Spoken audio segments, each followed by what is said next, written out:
This is a story about the end of the world, about the year when millions believed time itself was running out. No future, no tomorrow, just two final possibilities: eternal salvation or eternal damnation.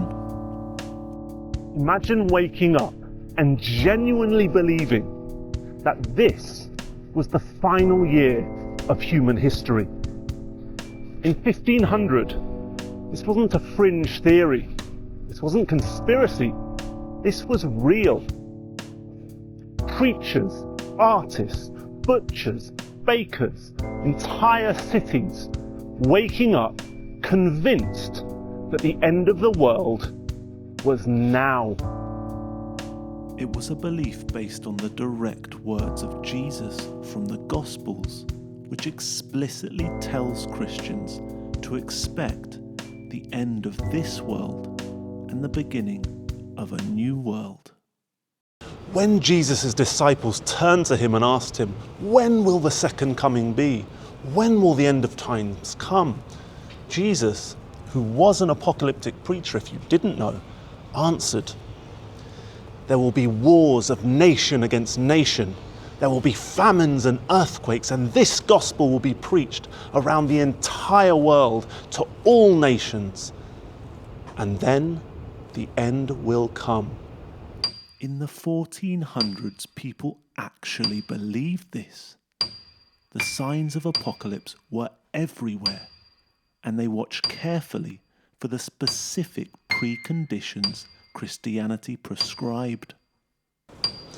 The preconditions were as follows: war of nation against nation, the Antichrist appearing, signs in the stars, the rediscovery of Eden, and finally, the gospel to be spread across the entire world.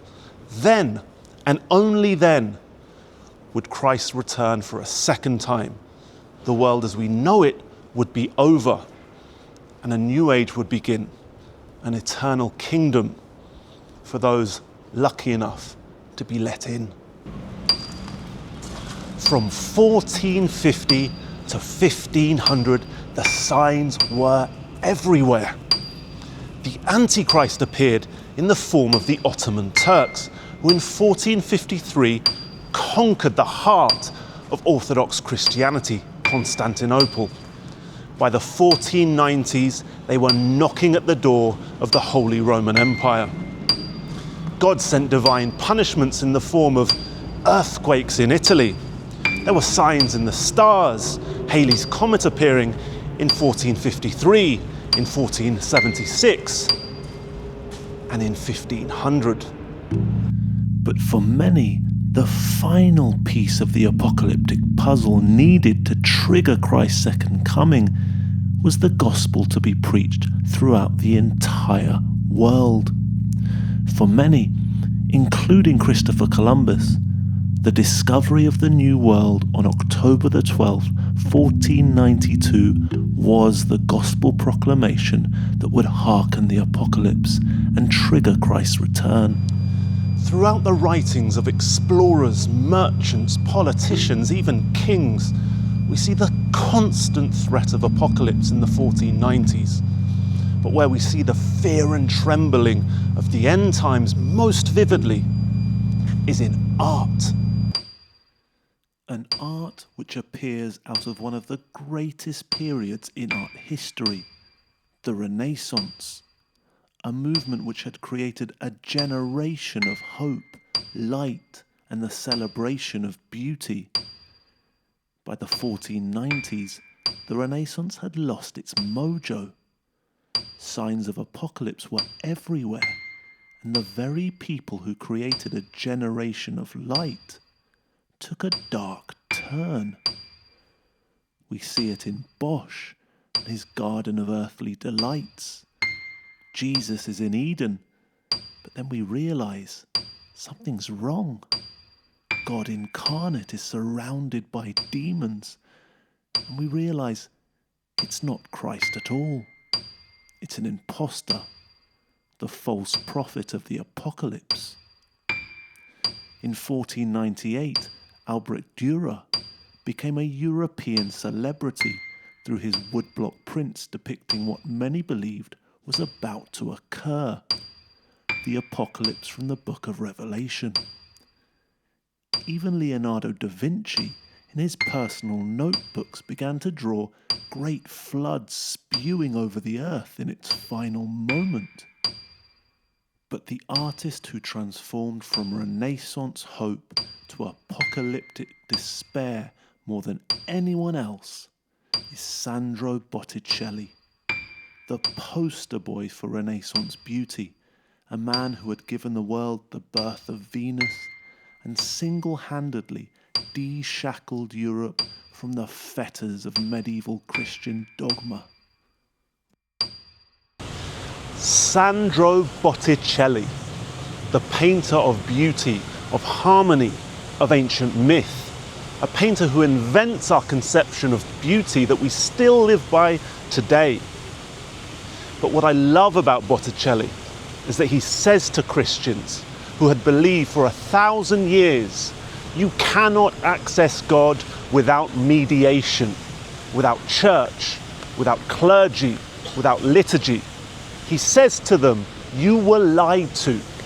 You can access God. God is beauty, and it's all around you. And then in 1500, something changed. Botticelli fell under the spell of Europe's greatest apocalyptic prophet, Girolamo Savonarola, a man whose prophecies were so persuasive that in the 1490s he takes control of the city of Florence and tries to build the kingdom of heaven on earth in preparation for the apocalypse of 1500. A year when the poster boy of the Renaissance abandons everything he stood for and paints a picture of the end of the world, the Mystical Nativity. An image so strange that it has taken historians centuries to decode its message. A message you can only understand if you realise that in 1500 Botticelli believed the world was ending. What appears to be the birth of Christ is the beginning of the end. Something's wrong. Gone is the perfect Renaissance perspective. Figures are distorted, some giant, some small. Gone is the celebration of beauty and replaced by a singular historical finality. Look at these angels, they're awkward, they're aggressive, they're almost violent. They're stopping these people trying to enter heaven, trying to force their way to their own resurrection. Only God can save them.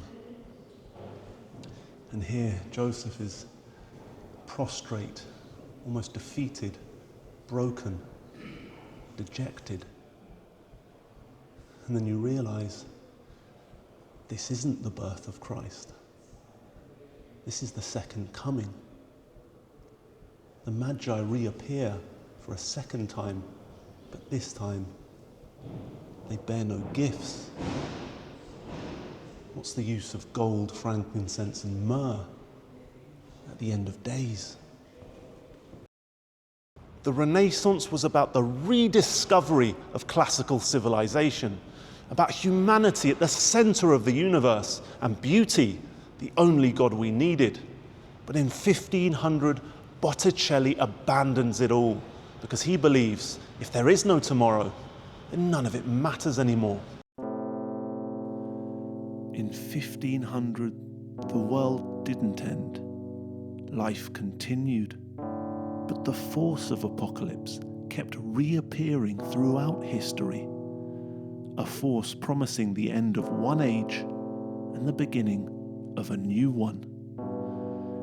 It's a story which tells us to give up hope of the present, to abandon anything we may believe in, and follow the prophets of doom who see a path we cannot.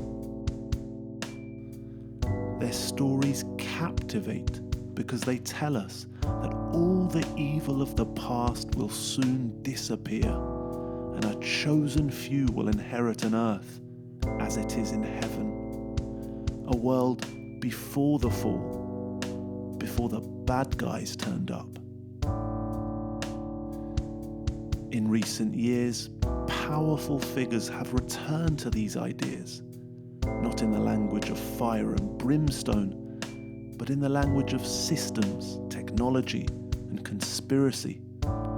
There is a sense of a world that appears stable, unified, ordered, but beneath the order something's lurking, an unsettling future beyond our control. It's a powerful message told by people who claim if the end is imminent, do as I say, not as I do, and everything will be okay. A seductive idea. Beware of those that tell it to you.